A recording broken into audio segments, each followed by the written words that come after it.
So today we're at Liverpool Central for the launch of our bleed control kits. So we've made bleed control kits available at every station on our network.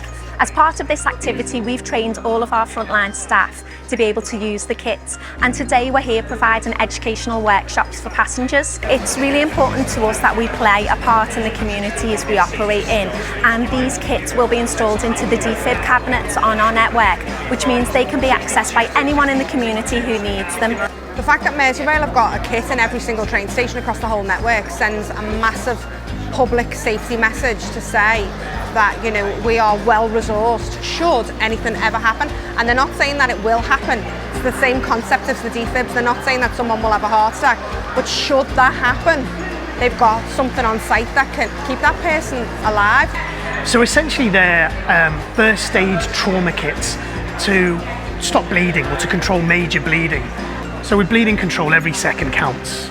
On average, it takes around 7 to 8 minutes for an ambulance to attend a Category 1 call out. There's an interval of time where quick thought and quick actions can actually control that bleeding and save a life. So Merseyrail is one of the safest rail networks in the UK due to the fact that our trains and stations are staffed and we have extensive CCTV. This is about us enhancing our network and making sure that essential first aid equipment is available should anyone require it.